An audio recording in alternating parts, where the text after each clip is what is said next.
The ranger lunged to punish the girl that he dismounted, marched toward Rose, and hauled her off her horse. Then he roughhoused her, spanked her a few times, picked up a switch, and lashed her thighs with it. Cogburn finally had enough. The girl had a sharp tongue, sure, but he wouldn't stand for this. He ordered LaBoeuf to let her go. When the ranger refused, Cogburn drew his revolver. An 02-bit Texas Ranger was gonna bully a kid on his watch. Glaring down the barrel, LaBoeuf released Rose. The odd trio, old, middle-aged, young, formed up to hunt Cheney, but each had their own agenda. LaBoeuf must have cut a deal with Cogburn, bring Cheney alive to Texas, and split the bigger bounty. Rose upped her offer to $100 to make sure Cheney hung right there. The old man planned to double dip. Rose hated it. She wanted Cheney dead, not dragged off to Texas. LaBoeuf rode over, and the two men clashed over a touchy Civil War topic. Words flew, one sharp-tongued, the other stubborn. They blew up and split ways, chasing the same target on separate paths. They spotted an Indian campsite with a wild horse tied up, thrashing. Cogburn chased off two Indian kids, cut the horse loose, and yanked a boy down from a ledge.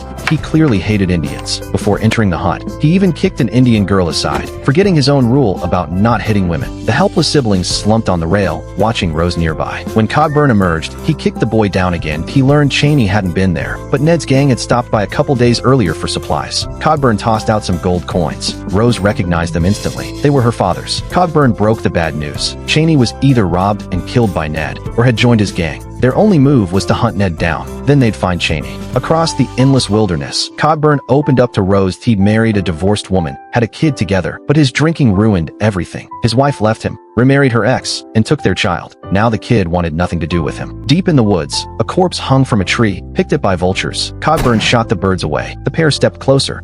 Is it Cheney? I would not recognize the soles of his feet.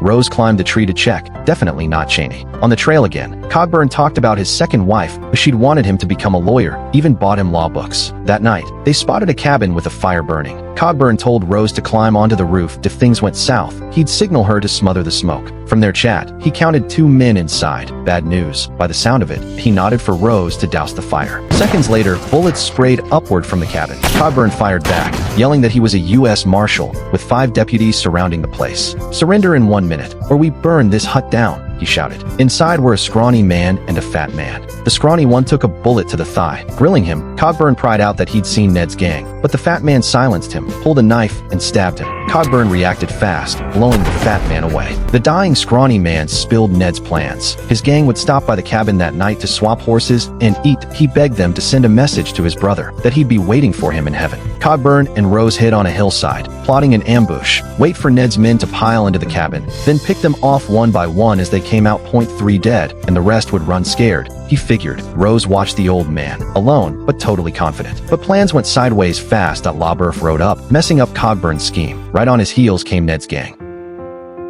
LaBoeuf stepped out of the cabin and walked straight into Ned's men. Cogburn had no choice but to watch and wait. Words were exchanged, then a lasso snared LaBoeuf. Cogburn sprang into action, picking off men as they filed into the cabin.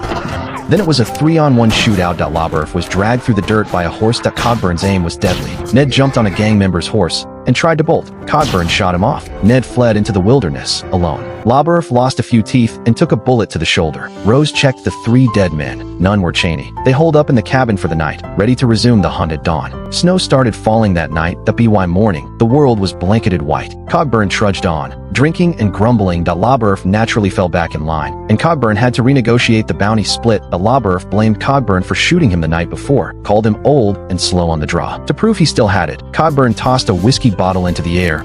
Bang. Bang. Bang. The 4th shot shattered it. Not satisfied, he threw a biscuit and blew it to bits with one smooth draw. Drunk, yes, but still a crack shot.